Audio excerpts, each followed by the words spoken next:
Horse, thunder, hooves that shake the steppe, a master of horse and empire. Temujin was born in 1160 into a small Mongol clan.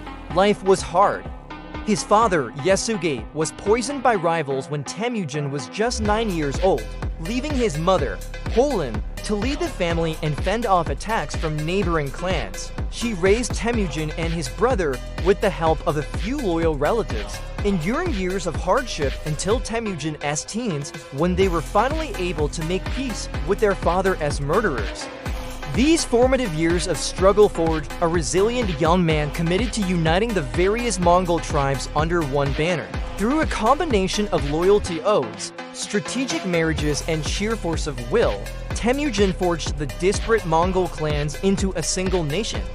He even made peace with and married the daughter of his one-time enemy, Mongol Khan, and by 1206, at the age of 44, he was proclaimed the first great Khan or emperor of the Mongols.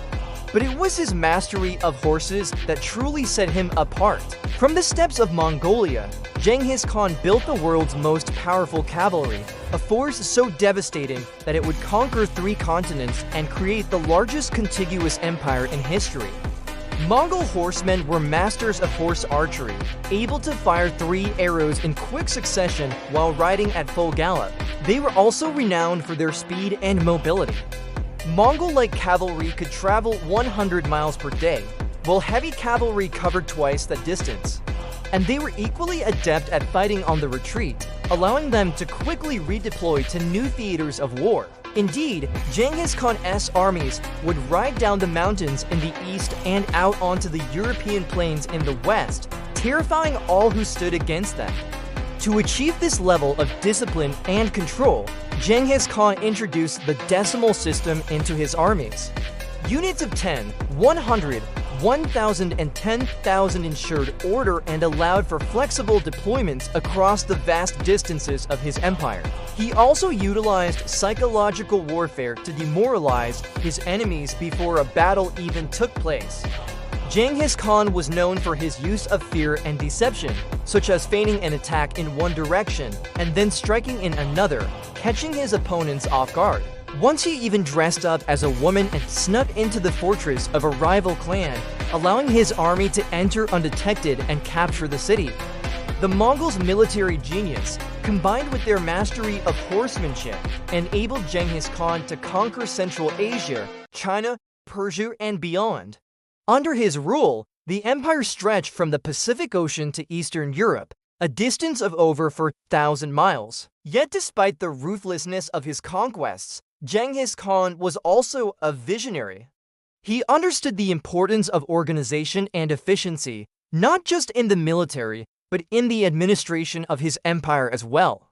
He promoted people based on their talent and accomplishments, not their birthright, and he established the Yassa, a comprehensive legal code that provided order and stability across the diverse peoples of his empire.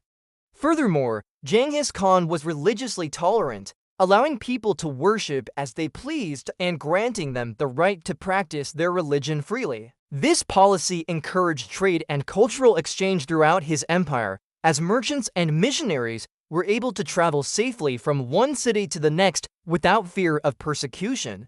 Perhaps his greatest legacy, however, was his role in opening up the Silk Road. The vast network of trade routes that connected East and West allowed for the exchange of goods, ideas, and cultures on an unprecedented scale. It's no exaggeration to say that Genghis Khan's empire facilitated the economic and cultural exchange that defined much of Eurasian history. Genghis Khan died in 1227 at the age of 65, but his influence endured long after his death. His empire, though short-lived, left an indelible mark on the course of history. Remembered both as a ruthless conqueror and a visionary empire builder, his story continues to fascinate and inspire centuries later.